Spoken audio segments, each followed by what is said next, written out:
This is absolutely devastating for the Minnesota Wild as Michael Russo reveals a shocking update around Joel Eriksson Ek as a new injury has plagued the Minnesota Wild, and with Kirill Kaprizov already out, this just raises more questions as we approach the deadline for Bill Guerin. We have to dive into the report from Russo, how long it's looking like Joel Eriksson Ek will be out, and what this means for the Wild moving forward this season. All that coming up on this episode of Wild Digest. But guys, before we get into the video, still a new channel, hit the free subscribe button down below. We have all the latest Minnesota Wild news, rumors, reports right here. So if you don't want to miss a thing, hit the button down below. It's worth it, I promise. Kirk, look, I mean, this is just as devastating as it gets, as Michael Russo came in and said, bad Minnesota Wild news, putting it lightly. Center Joel Eriksson Ek was injured in practice yesterday and has been placed on IR. He must miss at least 7 days, the next 4 games, but I hear he's going to be out a lot longer. Jacob Lauko will likely be activated off IR and replace him on the roster. And I mean, look, what was your reaction to seeing this morning? This has big implications that we'll get into a little bit later, but again, losing another guy when your team's already missing so many key players is just, I don't even know at this point. It's just such bad luck.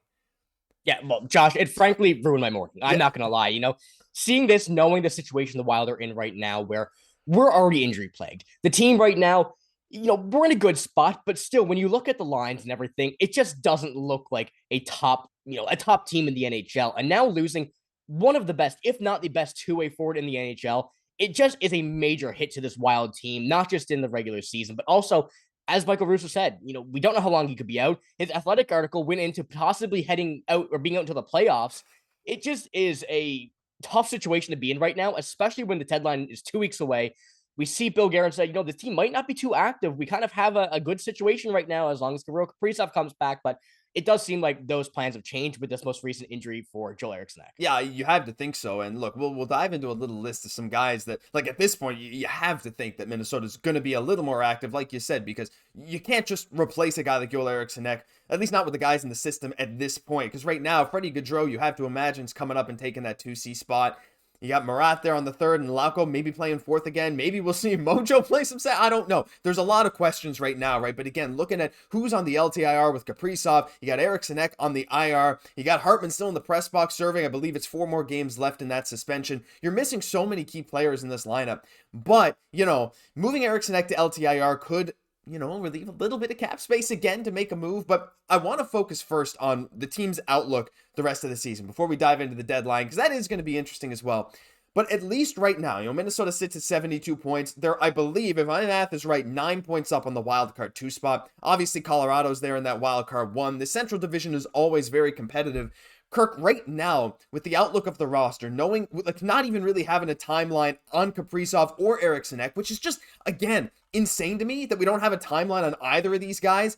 Looking at this roster, assuming we don't make a move and Bill Guerin decides, it's not worth giving up assets to get another center to, say, get some scoring or defense or whatever it may be that we'll talk about in a minute. Do you see this team still being able to hold on to a spot? I think we're safe for now, but again, you really are relying on a lot of the offense from your top line here, because the depth scoring, as we've seen, it's not at the level that I think it really could be. As we look at the scoring leaders, it's like you're missing a lot of your top guys right now, and that's one thing that sort of worries me. You don't want to go into the playoffs on a bit of a cold stretch, Yeah, no, it is certainly and a kind of a very interesting thing to look at. Right now, you have a lot of guys who are punching above their weight class. I think we're still going to stay afloat, Yeah. We've seen it the past few, as you see right there, Kirill Kaprizov, still the points leader, and has been out for 20 games more than Matt Boldy. That's still crazy to think about on a Hart season. It is unfortunate to see him go, but if we can still kind of stay in the same position as we did so far without Kirill Kaprizov, I do think that this team will certainly be able to stay competitive. And we have one of the best, if not the best, I believe, road record in the NHL. And it goes to show that this team is not just skill, but it's also a lot of players who are just working well together. This team is built well. And even though you may not have the star power, and as I mentioned, a lot of people punching above their weight class, they're going to have to move up to that weight class and fill some roles. You can't expect a bottom 6 guy to be a bottom 6 guy forever. He's going to have to get a bit better, move up, kind of fit into a lineup. And I think a prime example of that is Liam Ogren, a guy who may not have had the best season so far, but that potential is there. This is his time now to really unlock that ability that we've known he's been able to have and just hasn't had the opportunity to do it yet. This is opportunity. We need to see him get out here, get into these, again, the dirty areas of the ice, be able to just go out and be the guy we've seen him play with Sweden and in, over in Europe. He Mhm. is that player that we know he can be, and it's time for these guys to really get the opportunity to be able to step up to make it so this team is in a good spot come playoffs. Yeah, absolutely. And hey, Ogren's having even a great AHL season this year. Now with Minnesota, again, like the numbers aren't really coming yet, but it takes people a little time. He's still only 21 years Yeah. old, but he's a near point per game in the AHL. I believe 23 and 25 games, which is really good too. But you're absolutely right. Right now, there's a lot of questions. Minnesota is built well, and the defense, I do think, can save us in a lot of nights, right? I mean, just looking at that decor, again, most of the guys being healthy again is really nice to be able to see Brodin out there, or Spurgeon, or again, Middleton and Faber. It's like you can make up for some losses on offense there, but it's not a super sustainable thing. Come playoff time, who knows? It's maybe a bit better than to have that physical, kind of more defensive side. But yeah, there are a lot of questions right now. But when it comes to deadline, I want to highlight this. Now, this is from Puckpedia, and the current cap space that we see here, this was not updated as of the recording of this video. This is just with Kaprizov's contract off. And as you said, Kirk, there is some speculation that, like, at least in that Athletic article, the fact that it's even thrown out that it's a possibility for Eriksson Ek to be out until playoffs means that LTIR is also a real possibility. And if Eriksson Ek's contract, that $5.25 million cap hit, gets moved to LTIR, you free up a good bit of deadline space. And when you're looking at the market, there are a lot of centers out there. I know we see familiar faces around there. We got Nick Bjugstad there, and but there's some other guys like Brock Nelson, who's been linked to the Minnesota Wild before, although he carries a higher cap hit. But as we're looking for centers, Kirk, there's a couple names that jump out at me a little bit. I know Trent Frederick and the Minnesota Wild, there's been a little bit of talk there, and we haven't heard much about Jake Evans and the Minnesota Wild, but again, he's a more defensive-oriented center, a fantastic penalty killer who's having a career season with 11 goals.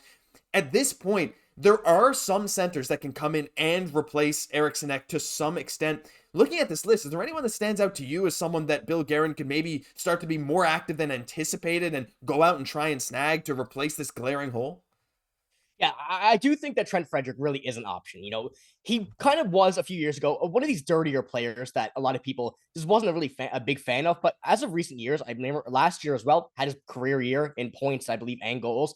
He's really turned into one of these players that can surprise a lot of people, especially at center. And the physicality that he still brings is something that the Wild would certainly like to have, especially if your lineup is not as star-studded as it could be with all these injuries. Having that bit of physicality, being able to knock some of these guys off the puck, create, a turnover in the neutral zone, things like that are what the Wild are going to need to do now. When it comes down to this playoff race, especially with a lot of these guys out, and as you mentioned, the uncertainty of how long Eriksson Ek could be out. But when we do that, kind of the thought of pulling a Vegas Golden Knights and putting them on the LTI or being able to get quite a bit of cap, that kind of opens up a lot of the room for realistically anybody right here. And Brock Nelson's one that Bill Guerin is very, very familiar with Team USA and the Four Nations face-off. Brock Nelson wasn't a major part of that team, but he still did have that kind of face-to-face, heart-to-heart with Bill Guerin there. So that's another option that we've been able to see. But one that really kind of interests me here is Jake Evans. The younger side of things, this is a player that really reminds me, and maybe just because they're both Montreal Canadiens, but Arturi Lehkonen with the Colorado Avalanche. A young player who, is not getting too much attention, but is very, very good, having a great season, coming and possibly sign an extension with this team.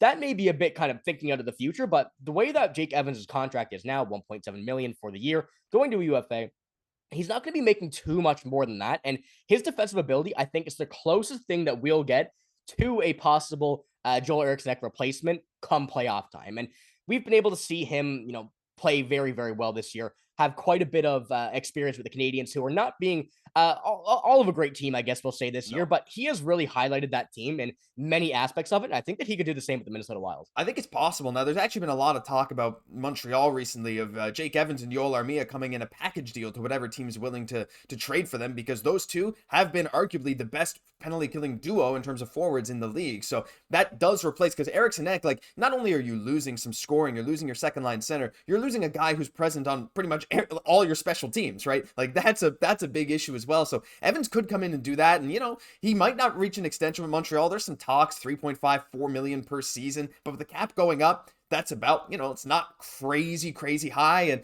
And, Minnesota's willing to kind of go to that price tag for guys they see as pieces for the future. I mean, we just look at the lineup right now. We got guys like Yakov Trenin. We got guys like Marcus Foligno, who you go out and you sign to these kind of deals. So you never really know. There's a lot of interesting names out there, but we'd love to hear from you guys. First of all, your reaction on the Eriksson Ek injury and what that means for the Wild going forward. But are there any names on that TSN trade bait board that you think Minnesota could be active and going to get? We'd love to hear from you, but that'll do it for this episode of Wild Digest. If you enjoyed, leave a like, comment, and most importantly, subscribe to this new channel, guys. We got all the latest Wild news, and if you want to stay up to date, this is the spot to be. I'm Josh Goss, my co-host, Kirk Day. We'll catch you in the next one.